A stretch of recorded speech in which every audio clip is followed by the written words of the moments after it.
Como vos sabés, nos vimos a principio de año, antes que comience la temporada de remates y de exposiciones, con este tremendo desafío y esta novedad de la cuarentena y la suspensión de todos los eventos.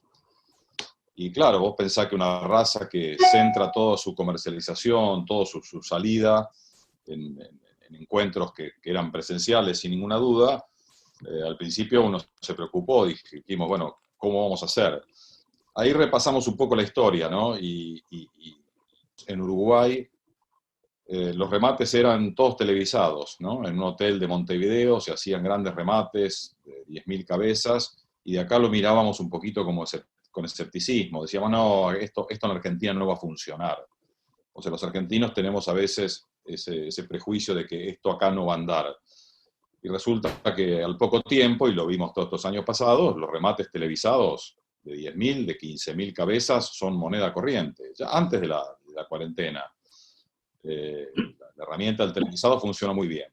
Ahí apareció de vuelta el escepticismo argentino. Dijimos, sí, esto para la invernada anda bien, pero cabañas no. La cabaña no anda por televisión porque el comprador quiere ver el toro en detalle, la vaquillona en detalle, le gusta hablar con el dueño, comerse un asado. No, cabaña no va a andar. Y decidimos que no iba a andar. Bueno, este año complejo nos obligó a que tenga que andar. Y lo hicimos andar, y resulta que las cabañas sí funcionaron por televisión. Claro, esto dentro de un protocolo de hacer las cosas bien, porque la Brangus inmediatamente se puso a trabajar.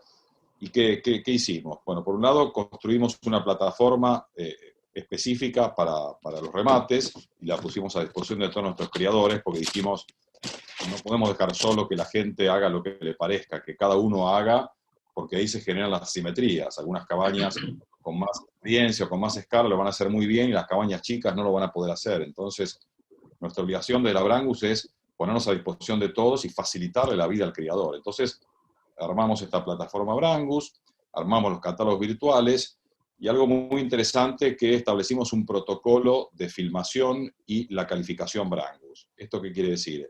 Que no se filma de cualquier manera y cada uno hace lo que quiere, sino que con equipos profesionales dijimos, bueno, le vamos a mandar a las provincias que se puede ingresar el equipo de filmación, que lo va a hacer bajo un determinado protocolo, y donde no se puede entrar vamos a establecer vínculos con profesionales locales para también darles el protocolo. Por eso todo lo que se vio en pantalla tenía de alguna manera un mismo lenguaje. Todos aquellos detalles que no se podían ver con la minuciosidad necesaria, lo resolvimos a través de la calificación Brangus. Esto es un inspector oficial de la asociación que va al campo y revisa cada reproductor uno por uno, todos los machos y las hembras, y los clasifica de 1 a 3 en 5 caracteres que son importantes y que son detalles. En el caso de los machos, la exposición de la mucosa, y en el caso de machos y hembras, pezuñas, aplomos, tanto manos como patas, y temperamento, porque por ahí, en el momento de la filmación muy cortita, el animal parece de buen temperamento y el inspector detecta que no lo es. Todo esto se volcaba en una planilla y todo esto se acompañaba a la filmación. Entonces, el comprador sentado en su casa veía una buena filmación, los datos del animal y el recuadro, el cuadrito de calificación Brangus hecha por un inspector, con lo cual yo te diría que ya prácticamente no era igual que ir al remate, sino que era mejor que ir al remate, porque en un remate a veces no ves todo esto, por el apuro, por el tiempo, por el barro, por el pasto. Acá tenías una radiografía del animal mejor que si fuera presencial. Bueno, si uno hace las cosas bien, en general los resultados son buenos, y así fue, El conjunto de todas estas medidas y toda esta diagramación y toda esta estrategia resultó en los remates que ya todos conocemos, con buenos precios y buenos resultados, lo cual deja conforme al vendedor, al comprador, y nosotros como asociación estamos tranquilos de haber hecho la tarea, ¿no? Y en el interín, como vos decís, la Brangus hace otras cosas y todo lo demás siguió en marcha. O sea, seguimos trabajando en la difusión de la raza, a pesar de la cuarentena, seguimos publicando todas nuestras herramientas de difusión, la revista se siguió haciendo, se hace en papel y se hace también digital para facilitar la lectura a aquellos que no la reciben. Y bueno, después seguir trabajando, trabajar con los devs, trabajar con ampliar la base de creadores. Y bueno, vos me preguntabas cómo mantener la mística. Yo creo que la mística se mantiene haciendo las cosas bien, haciendo el trabajo genuino, trabajando con seriedad y generando lo más valioso que tiene esta actividad y que tiene la vida en general, que es la confianza, ¿no? Vos hablabas hoy de la confianza en los remates, que la gente confíe en los remates, confíe en los reproductores y confíe en nosotros, que como dirigencia, y para lo que fuimos elegidos, le devolvemos al criador lo que ellos necesitan, ¿no? Que es seriedad, es un trabajo responsable y con transparencia hacer las cosas lo mejor posible, adecuándonos a los distintos desafíos que en este año han sido muy altos y que queremos haber cumplido razonablemente. El año para los industriales, los agroindustriales de la provincia de Córdoba empezó, como para todos los argentinos, con un panorama totalmente incierto, de mucha incertidumbre de cómo íbamos a trabajar, de qué manera íbamos a enfrentar esta nueva realidad que nos traía el COVID. Pero bueno, por suerte y gracias a la unión y al trabajo colaborativo que hubo entre las 3 asociaciones regionales de las fabricantes de maquinaria agrícola Santa Fe, Córdoba y Buenos Aires, hemos logrado destrabar el trabajo en las industrias por una cuestión de emergencia. Digamos, las empresas nuestras no podían detener su maquinaria y su línea de producción porque estábamos atados directamente a la cosecha y no podíamos detenernos en la producción. Así lo entendió el gobierno nacional y así lo entendieron los gobiernos de las distintas provincias y fuimos excluidas de la cuarentena.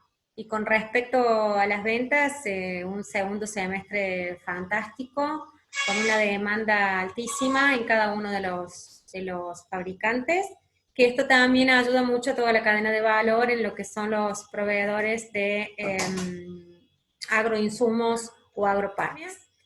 Y respecto específicamente a la actividad, esperamos que digamos, que el escenario del campo nos acompañe, que son nuestros aliados principales, los productores agropecuarios nos acompañen y poder seguir vendiendo. Y para poder seguir vendiendo y poder seguir cotizando y poder seguir trabajando necesitamos algunas reglas un poquito más claras en cuanto a la macroeconomía y en cuanto al abastecimiento de materia prima, que esperemos que con el tiempo se normalice. Calculamos que para marzo, abril, el tema del abastecimiento puede llegar a estar normalizado.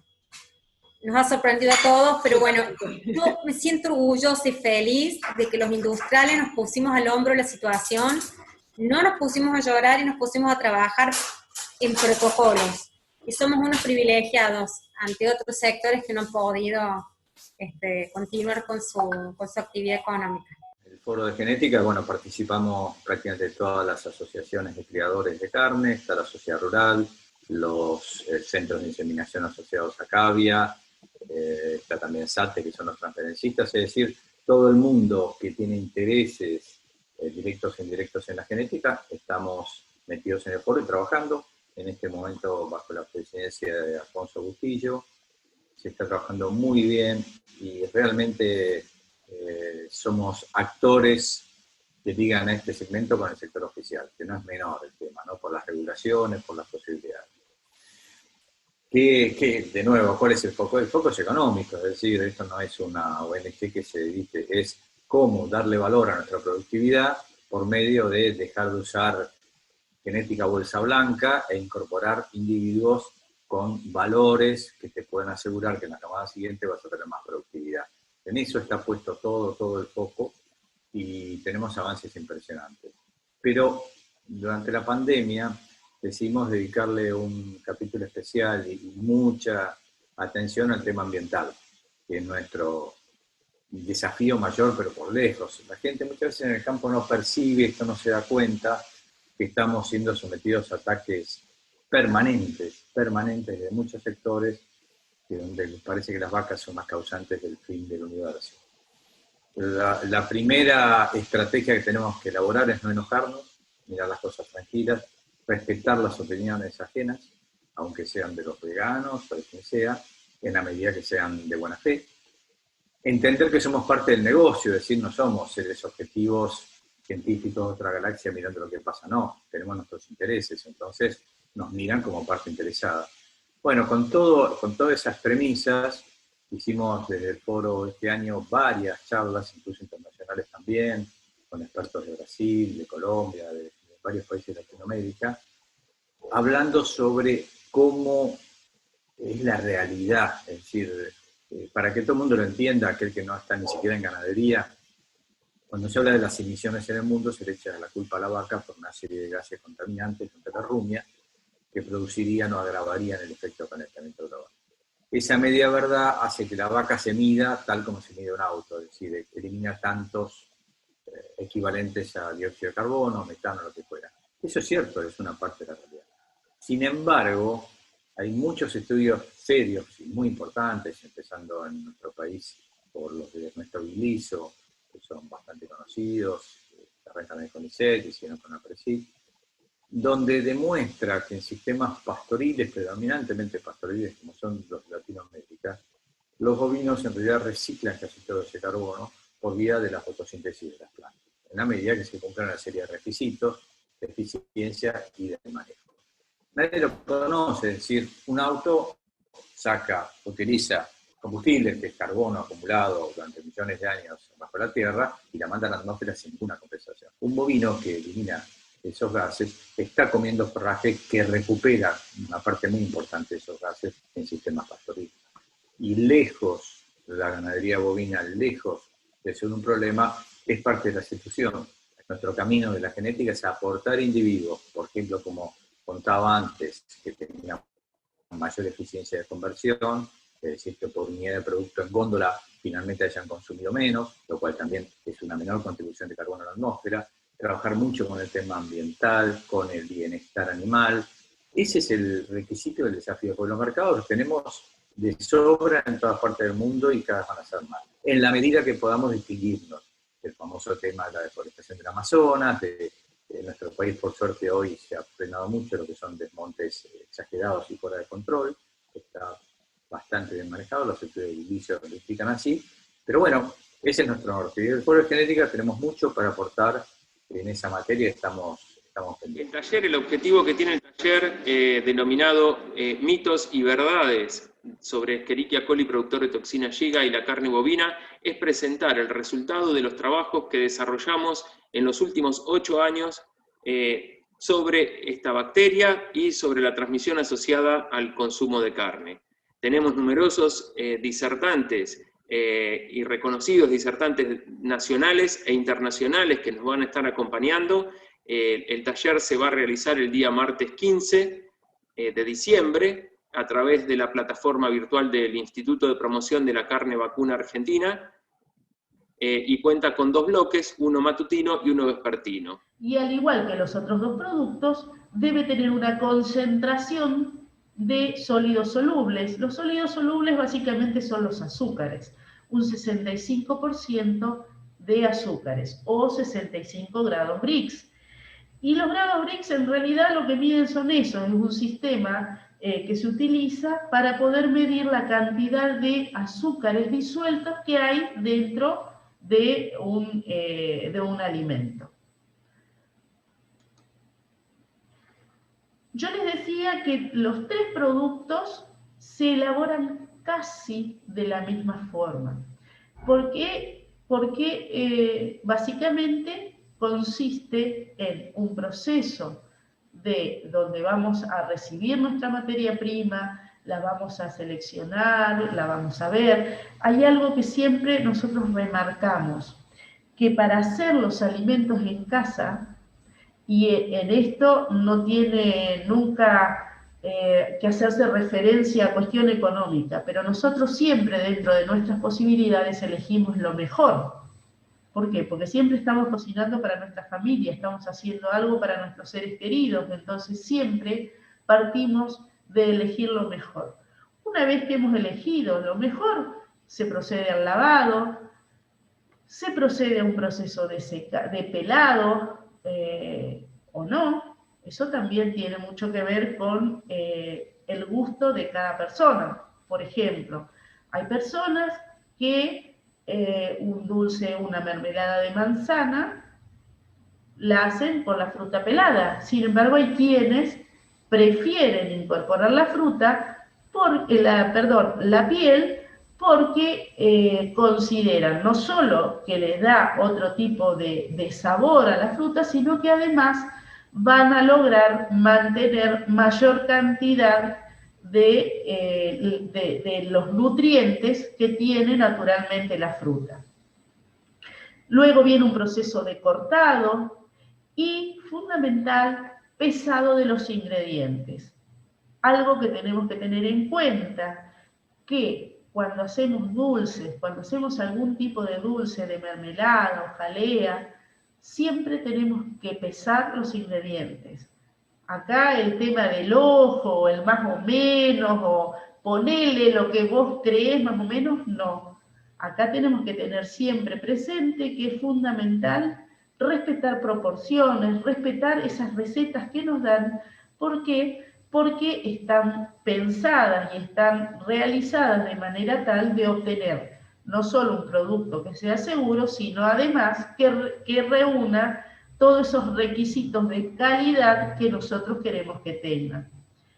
Una vez que hemos pesado esos ingredientes, viene lo que es un proceso de cocción de las frutas, para que luego de ese proceso de cocción llegue el momento en que vamos a ir adicionando ese ácido cítrico, ese jugo de limón, esa pectina si fuera necesaria y el azúcar, para luego continuar con el proceso de cocción, pero ya nosotros estamos persiguiendo que se empiece a concentrar. Es decir, hacernos a la idea que primero vamos a cocinar la fruta y ese proceso de cocción que vamos a hacer antes del agregado del ácido cítrico y del azúcar es un proceso que es como, yo siempre le digo en las prácticas, cuando empezamos a hacer los dulces, es como hacer una compota en el propio jugo de la fruta. ¿Por qué? Porque vamos a adicionar como fondo de cocción la menor cantidad de agua posible. ¿Por qué? Porque cuando nosotros hacemos un dulce, una mermelada, tenemos que tratar de evaporar el agua presente.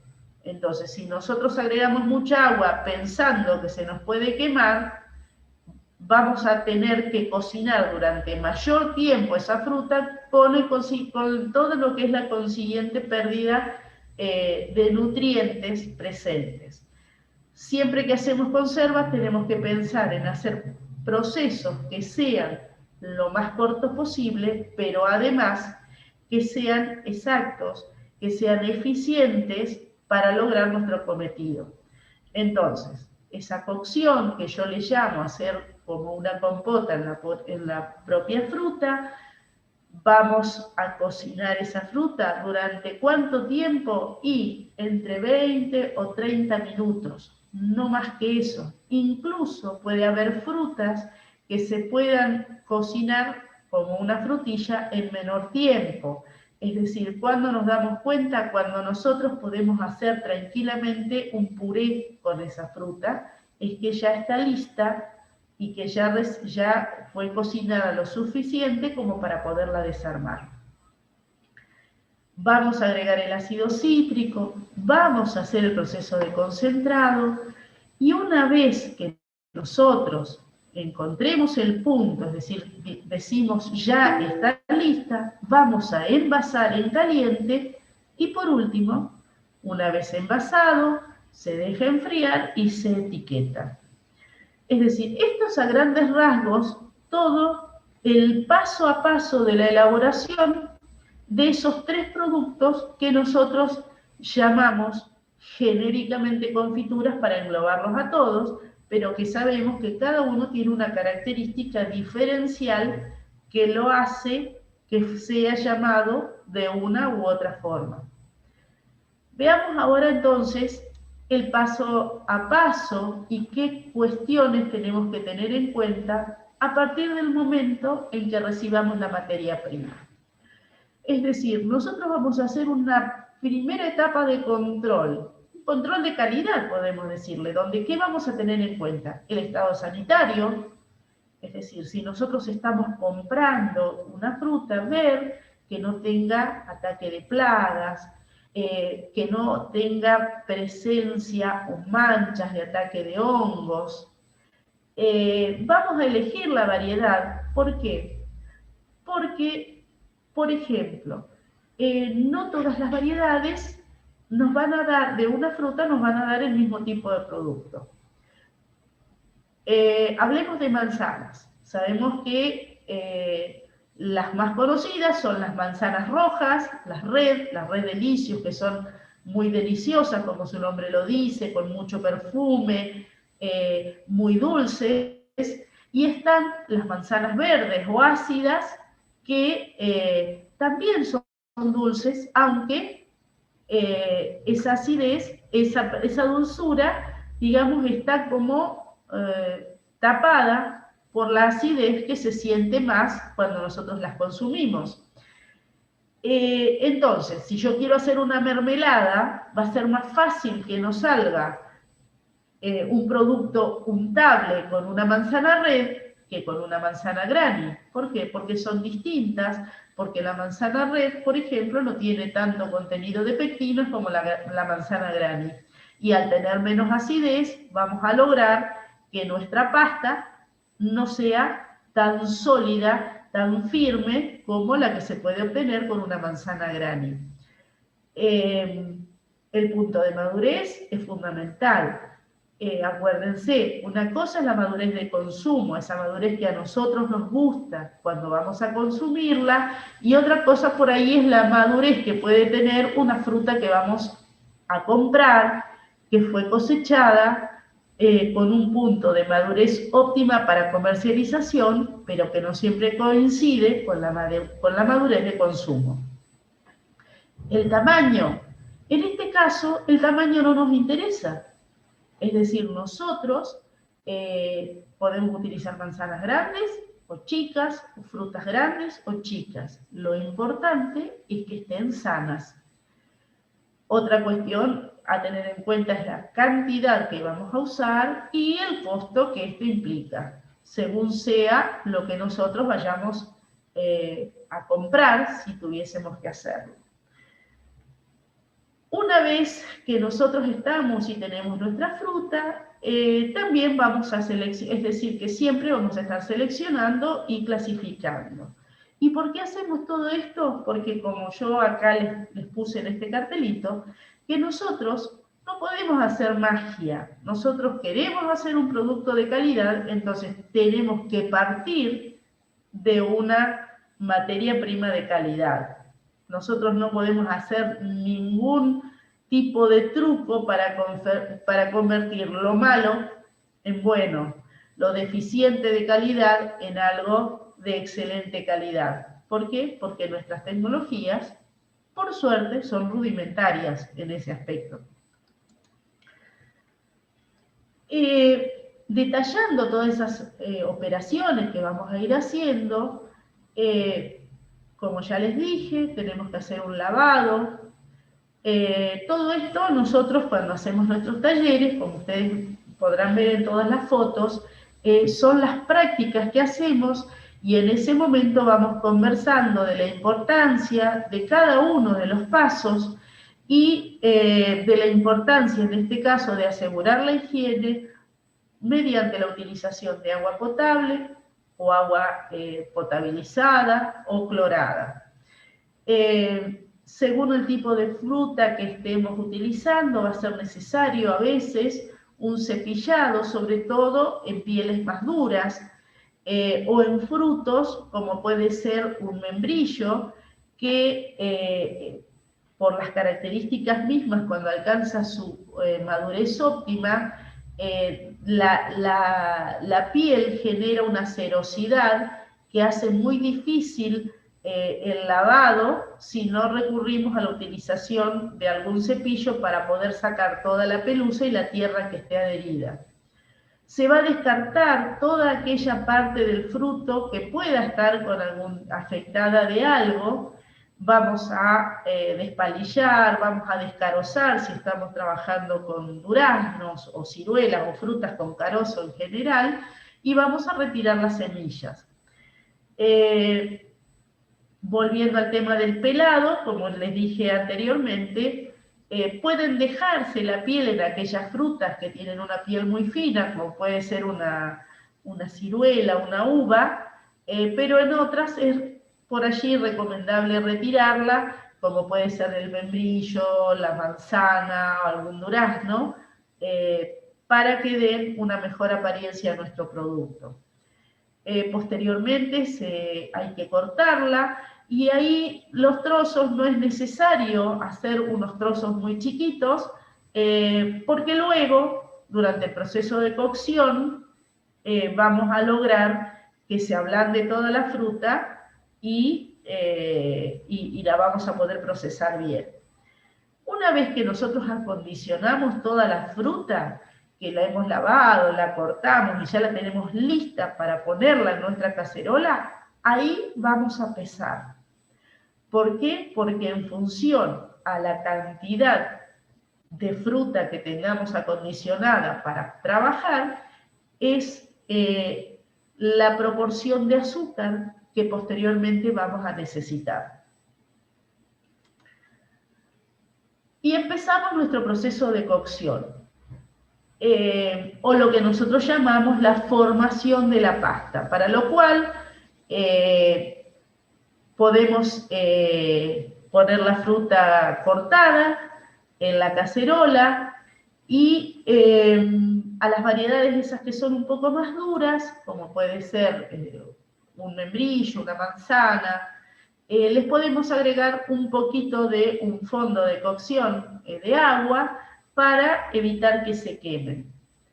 Una vez que nosotros cocinamos, como ustedes están viendo allí en la foto, que empezamos a cocinar nuestras frutas, lo vamos luego a, transcurrido esos 20 minutos a media hora, cuando se ablanda bien, e incluso vamos ya a sentir los aromas de la fruta.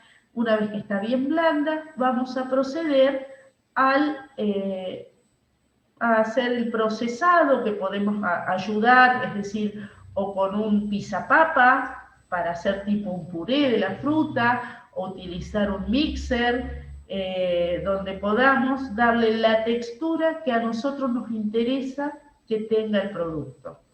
Si es una mermelada, podemos dejar algún trocito dando vuelta, pero si lo que nosotros queremos hacer es un dulce, tenemos que tener presente que ese proceso, ese procesado que vamos a hacer, tiene que ser tal que no quede ningún pedacito, ningún trocito dando vuelta en nuestra pasta. Ahí es donde nosotros empezamos, digamos, a delinear el producto que queremos hacer. Si hubiésemos estado haciendo una jalea,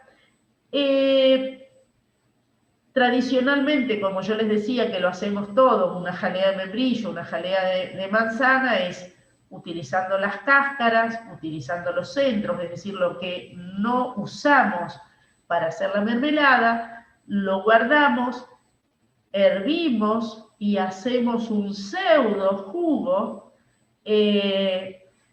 Juntamos, una vez que transcurre ese tiempo de esa media hora donde las cáscaras se ablandaron bien, vamos a colar de manera tal de recuperar el jugo, y ahí vamos a medir y tener en cuenta la cantidad de jugo obtenido, porque en función de eso es la cantidad de azúcar que vamos a utilizar.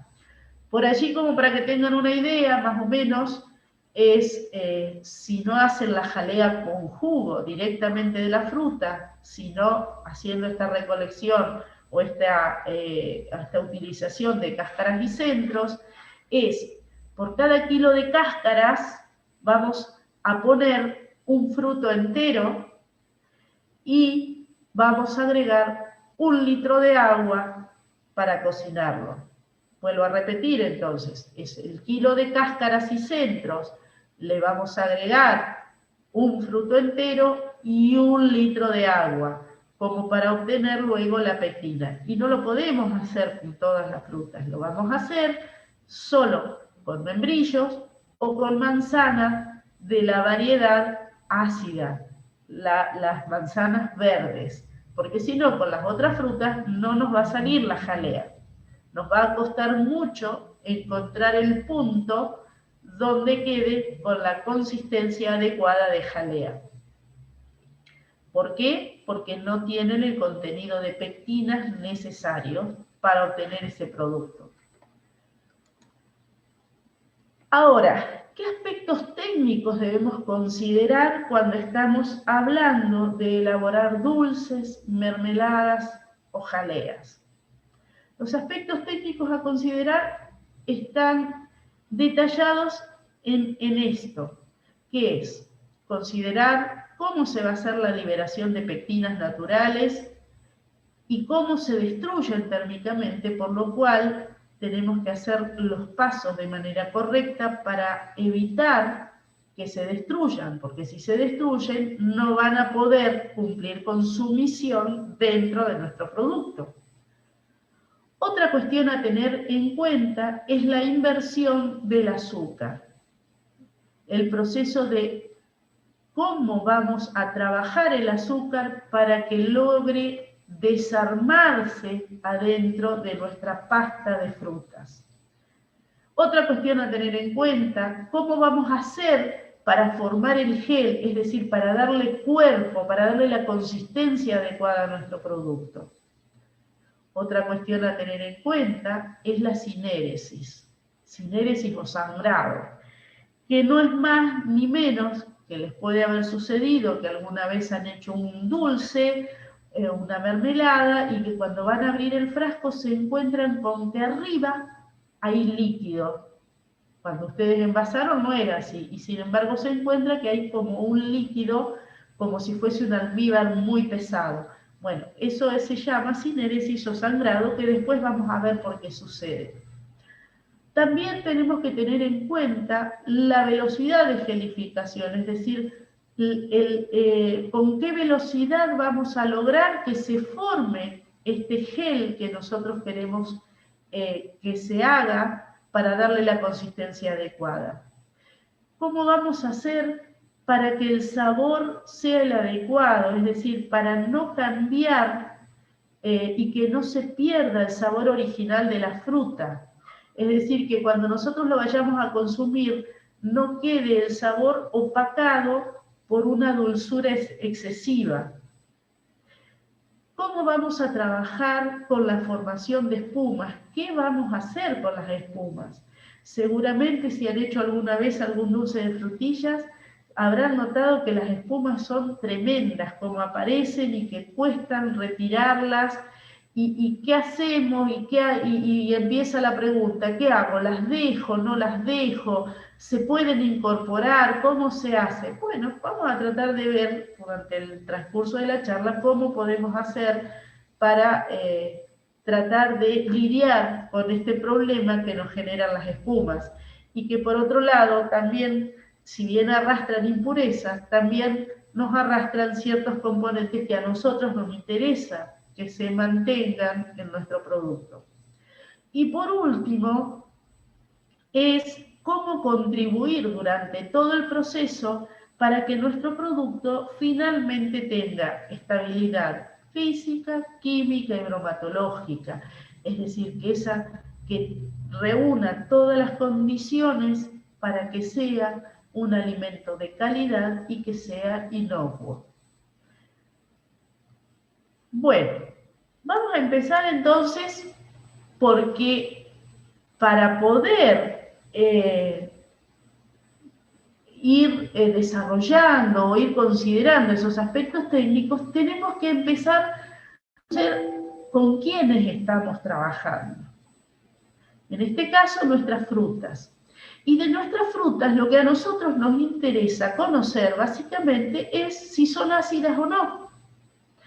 Entonces, ¿cómo se mide la acidez en las frutas? La acidez se mide mediante unos aparatitos especiales que se llaman pHímetros y que nos dicen cuán ácidas son.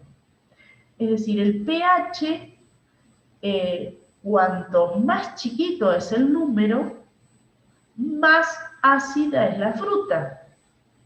Fíjense, las limas y los limones que son bien ácidos tienen un pH, la lima de 1,7, los limones de 2,2 y un damasco, por ejemplo, que es muchísimo, tiene acidez natural, pero es menos ácido, tiene una acidez, al igual que la cereza, de casi 4.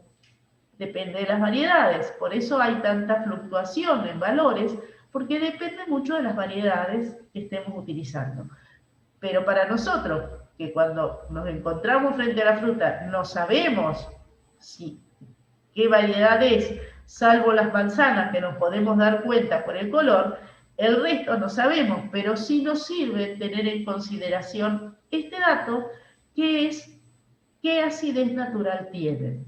¿Por qué? Porque en función de eso, nosotros vamos a saber si cuando estemos elaborando nuestro producto vamos a tener que adicionar o no un poquito más de jugo de limón o de ácido cítrico. Es decir, esa adición de ácido cítrico va a depender mucho entonces de la acidez natural. ¿Qué quiere decir? Que si el pH de nuestra fruta es entre 3,5 y 3,6, vamos a tener que agregar de 1 a 2 gramos de ácido cítrico por kilo de fruta.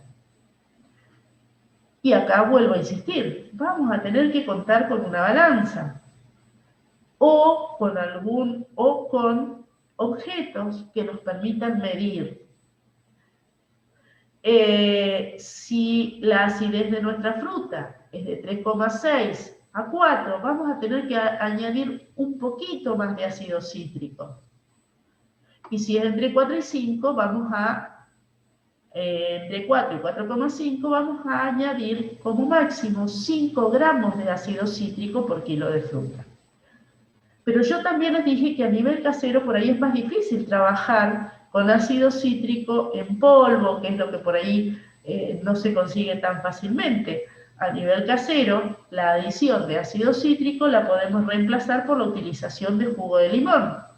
Entonces, de una manera más o menos general, podemos decir que vamos a agregar a razón del jugo de un limón mediano por cada kilo de fruta. Y si ustedes por allí quieren comparar para hacer un poquitito más de exactitud respecto a cuánto tiene o qué cantidad de jugo nos da un limón mediano, es más o menos 50 mililitros de jugo. Para lo cual vamos a tener que tener y contar en casa con vasitos medidores para poder saber cuánto estamos agregando. Y para que tengan una idea respecto a la posibilidad de comparar entre el ácido cítrico que me aporta un jugo de limón respecto del ácido cítrico en polvo que puedo comprar, tenemos esta equivalencia que dice que 100 mililitros de jugo de limón me aportan 6,5 gramos de ácido cítrico. ¿Qué quiere decir? Que, por ejemplo, en una fruta que tiene un pH de 4, yo voy a tener que agregar menos de 100 mililitros de jugo de limón para que aporte los 5 gramos que necesito incorporar de ácido cítrico para que nuestra preparación sea la adecuada.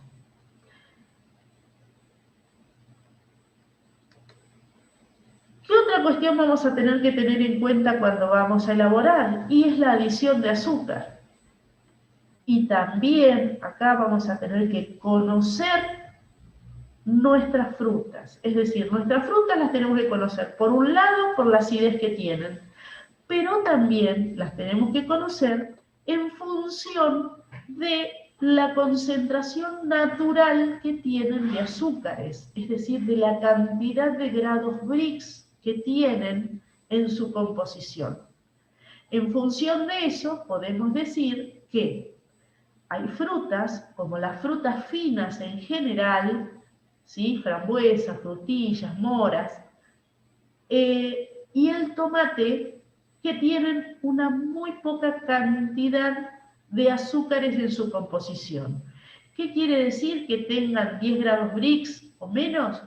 Quiere decir que tienen un 10% de azúcares en referencia a su peso. Si lo llevamos a números, vamos a decir que 1 kilo de frutilla, cuando nosotros hagamos un dulce, me va a aportar 100 gramos de azúcar. Bueno, la verdad que ha sido un año extremadamente complejo, no solo para el sector, la Argentina, sino para el mundo. No podemos dejar de mencionar la situación de pandemia que ha atravesado al mundo. Ahora bien, yo creo que en los momentos de crisis las instituciones se fortalecen porque los asociados demandan más de nuestra asociación y de alguna manera yo interpreto que CASMA, por una serie de factores que ya voy a mencionar, ha estado muy por encima de la media de otras instituciones, gestionando como hay que hacer. En definitiva, yo diría que luego de Expoagro, en donde tuvimos la mayoría de las empresas socias una buena exposición con un buen nivel de venta, faltando un día para terminar la muestra se cierra por efecto de la pandemia. Pasaron 2 semanas y durante esas 2 semanas que estuvimos en aislamiento, la institución estuvo gestionando para que aquellas empresas, que en general son la mayoría que estamos en el interior del interior, pudiéramos comenzar a trabajar, dado que no teníamos circulación de virus en nuestras poblaciones. Y esto fue una gestión, yo diría, en cabeza del presidente Néstor Sestari, lo cual hay que reconocer. Posteriormente, empezamos a ver que nuestro sector había sido declarado esencial, con lo cual teníamos abiertas nuestras fábricas, pero nuestros proveedores no necesariamente lo estaban, con lo cual hubo que empezar a trabajar y destrabar toda la cadena de valor que proveía a este sector tan importante. Entonces, nuevamente la institución estuvo ahí al pie del cañón. Para finalizar, también, y que todavía estamos viendo coletazos de esta situación, está habiendo falta de insumos por diferentes cuestiones, desde especulaciones de proveedores, nuestra propia especulación, no podemos dejar de decirlo, y situaciones de debilidad de un gobierno nacional que yo entiendo que hace lo que puede hacer y es nuestro deber estar ahí machacando para que las cosas se destraben en términos de autorización de CIMIS y todo ese tipo de cosas. Y ahí nuevamente entonces estuvo la Cámara presente.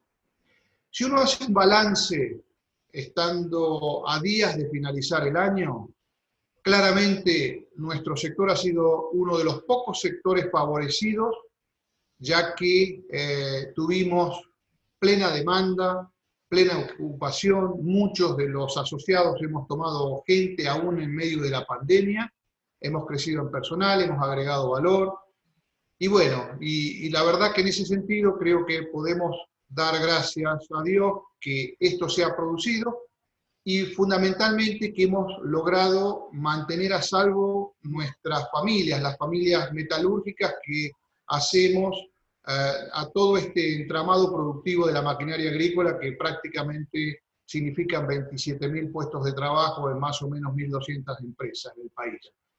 El año que viene espero arranque un poco más normal, en el sentido de que con una vacuna que está a las puertas de la Argentina, y que pueda nuestra población ser vacunada y toda la Argentina de alguna manera empezar a recuperar un poco una vida normal, yo interpreto que vamos a tener que poner foco en otro tipo de cosas. Entiendo que lo que es el comercio internacional y la ausencia de viajes en la mayoría de nuestras empresas se ha detenido, con lo cual la agenda de internacionalización tiene que estar vigente.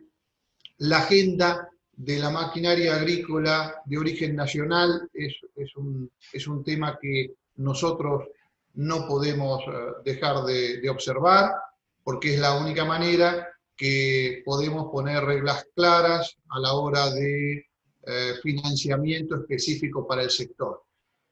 El gobierno entiendo que ha acompañado en muchísimas de las cosas que han sido exitosas para nosotros, como es el otorgamiento de créditos para que nuestros clientes puedan comprar su maquinaria.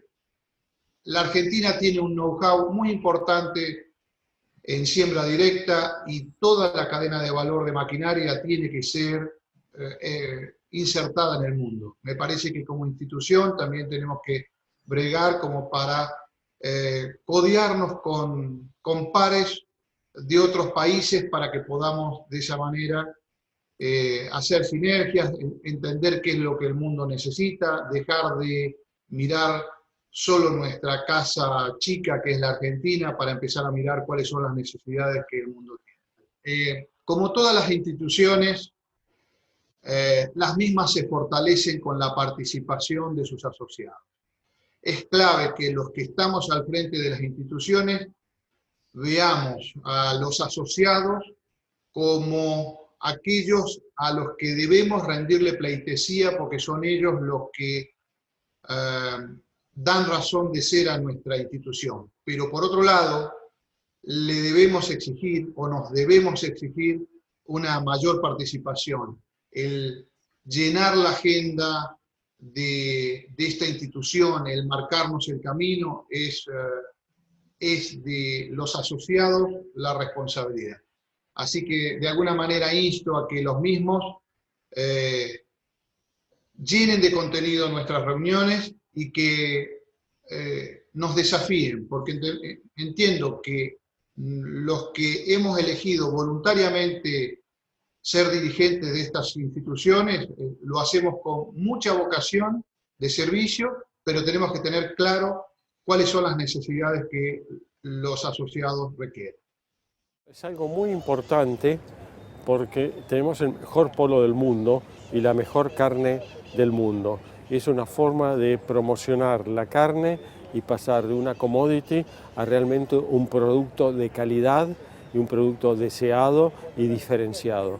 Eso es lo fundamental para venderlo en todo el mundo y así es apreciado el mundo porque ya Argentine Beef es una marca aceptada por el mundo. El polo está asumido como un deporte de élite y la carne argentina también puede llegar a ser un producto o es un producto de élite cuando es su máxima calidad.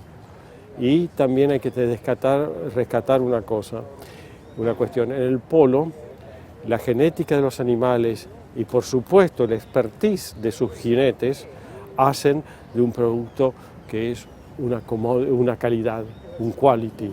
Lo mismo se da con la carne, que es un producto de alto valor. En este momento se habla de valor agregado y la carne argentina tiene un alto valor agregado, naciendo desde la genética que elige el productor, el manejo que elige el productor, la seriedad que le aplica el productor y todo el trabajo que eso implica, incluso después el tratamiento industrial de la misma. al revés de la industria automotriz. La industria automotriz, su valor agregado es en armar un auto. Precisamente en la industria de la carne, el valor agregado es en desarmar el producto y colocarlo en el mejor mercado posible. Pero como la venta de productos de Polo es fundamentalmente en aquellos mercados de calidad, como ser mercados de alta calidad de China, etc., esos también son los mismos mercados que apuntan los productos de alta calidad de la carne. Entonces hay una conjunción de intereses y eso es lo que queremos reeditar en esta reafirmación del convenio entre Argentine Beef, el PCBA, y la Asociación Argentina de Polo. Nosotros estamos recolectando de la provincia de Santa Fe, casi toda, de toda Córdoba, de Catamarca parte, de Salta, de parte de Buenos Aires, todo Entre Ríos, bueno, de varias provincias donde las distancias son muy largas y nosotros les llamamos cuencas. ¿Esto qué significa? Que uno tiene que hacer como el camionero lechero que le decimos, que va pasando por cada tambo, en este caso es por cada frigorífico, para que sea viable, porque no es que los frigoríficos obtienen todos los días 30.000 litros, que es un camión entero de sangre. Son 2.000, 3.000 litros, ¿me explico? Porque no nos olvidemos que solamente por cada animal, una vez en la vida, da 10 litros a 12 litros de sangre. El tema de la calidad de la proteína, porque yo puedo tener una soja que tiene un 34, un 40% de proteína, supongamos, pero el perfil de aminoácidos, la digestibilidad que tiene esa proteína es muy baja con respecto a una sangre que tiene justamente, a ver, no nos olvidemos que todo el alimento uno lo transforma en energía que se transmite a través de la sangre. Entonces yo estoy concentrando, toda esa concentración la estoy teniendo en la sangre. Por eso tiene una digestibilidad del 95 y por eso es tan importante las propiedades funcionales y nutricionales, que es por eso queremos apuntar a lo que es consumo humano y al desarrollo de estas proteínas funcionales para alto desempeño. Perfecto. ¿Y cuál es el destino, digamos, de este producto que ustedes manejan? Inicialmente o hasta la actualidad se usa fundamentalmente para la industria de consumo animal. ¿Está? El 80%, 90% es para consumo animal. ¿Estamos? ¿Qué quiero decir esto? Es para, por ejemplo, para cerdos, para los recién nacidos. ¿Está? ¿Por qué? Porque justamente cada vez se están, digamos, por cada parto, están teniendo 14 o 15 cerditos. ¿Está? Entonces la leche o el calastro es muy débil, es muy poco, entonces necesitan proteínas o alimentos de alta digestibilidad y con inmunoglobulinas y defensas para que ayuden al cerdito a rápidamente pasarse post-estrés o de defensas bajas. ¿Tá? Entonces se utiliza mucho este tipo de alimento como es el plasma. Es un suplemento, digamos. Exactamente, es un ingrediente que se usa en los pre-starter que se llama, que son iniciadores para cerdos. En pollos pasa lo mismo, para de los 2 a los 7 días después de incubado, se le hace como un purecito para esa etapa, muy puntual, y para mascotas también, para fármacos, digamos, para alimentos super premium, con orientaciones muy específicas para algún déficit inmunológico, también, para piscicultura, y en otros países como Estados Unidos, México y Japón y China se utiliza de origen porcino el plasma para sustitutos lácteos para terneros. Y nosotros siempre recalcamos y queremos diferenciarnos porque el sacrificio es muy grande y es que nosotros decimos somos una empresa de hemoderivado, no de rendering. ¿Está? Correcto. Quiero ser muy claro porque rendering es para consumo animal. ¿Me explico? Es un digestor, es un sistema mucho más eficiente energéticamente, ¿tá? Pero no es, la calidad de la proteína no es la misma, ¿tá?